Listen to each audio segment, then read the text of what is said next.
It was an incredibly heavy news day for Australian politics, and many things could be covered, but I think it goes without saying that the biggest revelation today, the biggest piece of news that we saw was that the Australian government has confirmed that the Islamic Revolutionary Guard Corps, the IRGC, a branch of the Iranian armed forces, has been orchestrating and assisting in the carrying out of terrorist attacks inside Australia's borders for the sake of uprooting social cohesion.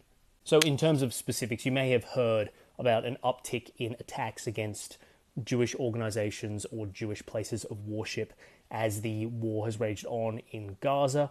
And two particularly heinous instances that we saw were the firebombing of a Melbourne synagogue and the firebombing of a Sydney-based kosher restaurant. And it's been confirmed that both of those incidences were committed by people affiliated with Iran's Revolutionary Guard, and that the planning for those attacks was done so by them.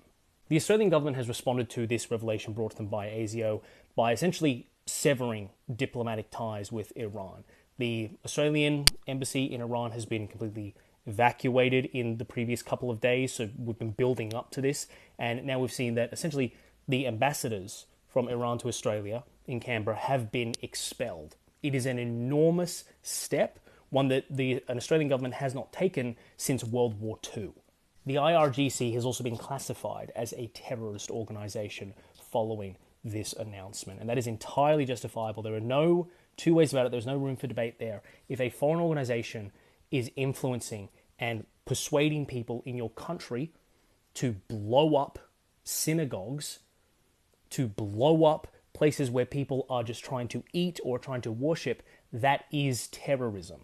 And that is what the IRGC has done. They have committed acts of terrorism in Australia. I don't think I can overstate how horrific this is, because these attacks were always horrific.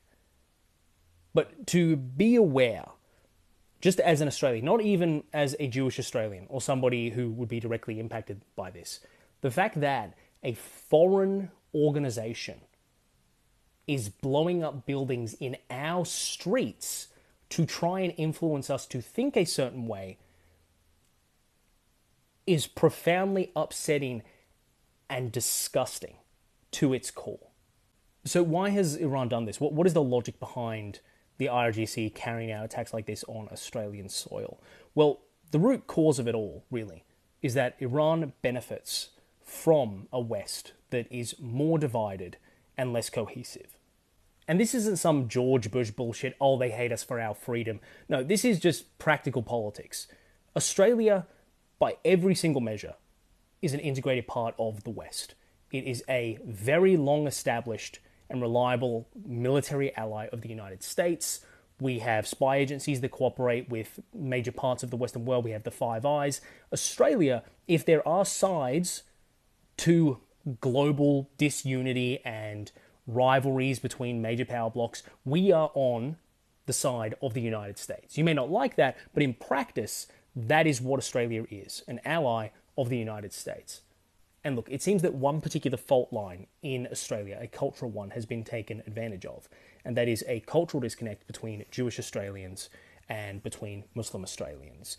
This reality that, particularly following October 7th and the humanitarian catastrophe in Gaza, relations between those two communities have been at a rather weak point. And Iran, according to ASIO and according to the Australian federal government, saw an opportunity to pour gasoline on the fire and orchestrated a bombing of a synagogue to make things even worse. Because in a world where tensions are high enough, an attack like that only leads to more paranoia and more skepticism of your neighbours, of people who live in your community but are of a different ethnic or religious background. That was the end game. And look, I've seen some pretty fucking remarkably stupid takes on this as the day has rolled on. But I want to make a couple things clear. This is not, first of all, this is not going to result in Australia walking back its recognition of Palestine. No matter how awful the actions of the Iranian government are, particularly against Australia and Australian communities, that has fucking nothing to do and does not negate at all the reality of what is happening in Gaza. And it does not undo the year and a half of work that the international community has put in to work towards recognition of a Palestinian state later this year. In terms of what impact, if any, this will have on Australia's relationship with Israel, I imagine it will be pretty minor. Because I will admit, though, this is a fairly embarrassing episode for Netanyahu, which is always a wonderful thing to hear. But you'll remember just a couple of days ago, I was talking about Netanyahu's bizarre rant against Albo, saying that he had failed Australia's Jews and that he was a weak man who will go down in history as a failure. Well, that whole Netanyahu narrative has kind of been thrown out the window.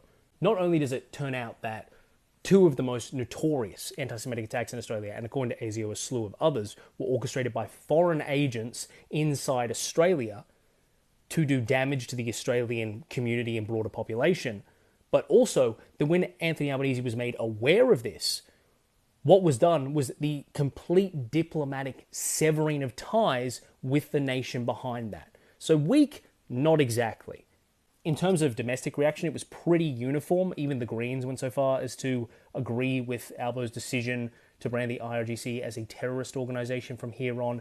And it was a rare moment of bipartisanship, with the opposition taking a break from its screaming as it falls into complete irrelevance.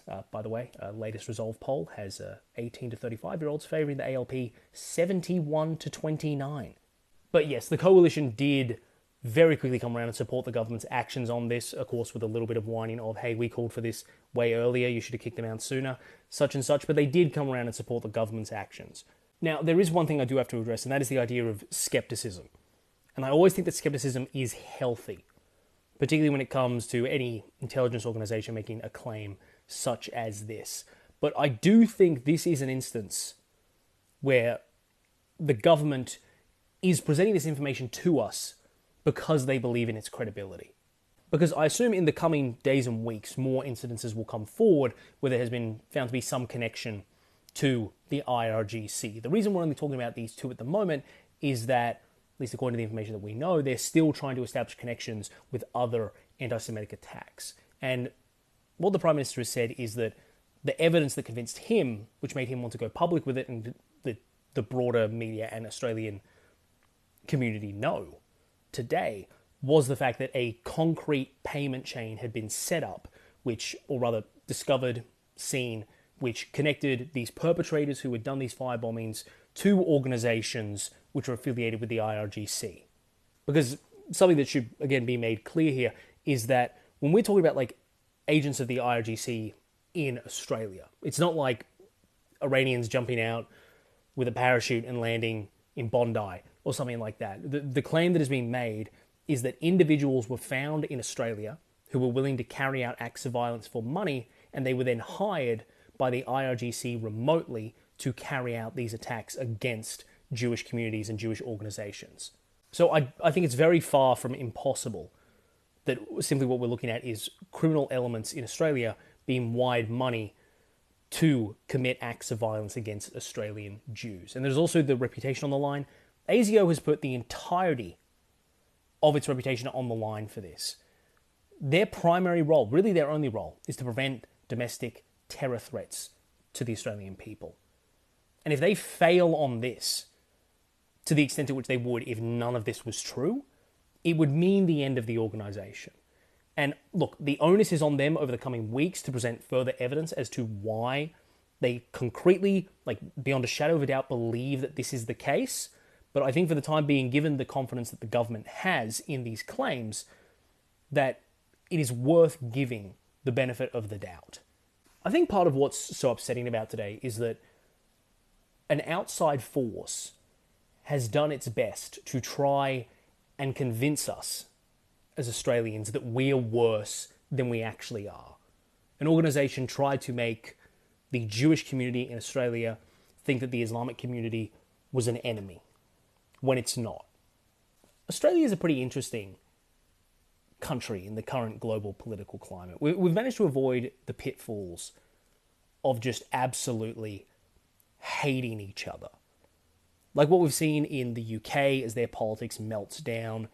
Don't even get me started on the United States, where the country is basically a tinderbox ready to go Australia seems to have avoided that, and we have this norm where cooler heads tend to prevail. And it's upsetting to think that some country would try to take that away. But I feel like I have to remain hopeful that as much as some others might try to make Australia a place like the modern US, where politics is that sort of divisive, bordering on violent, I'm genuinely hopeful that knowing this country, that we will never actually become that.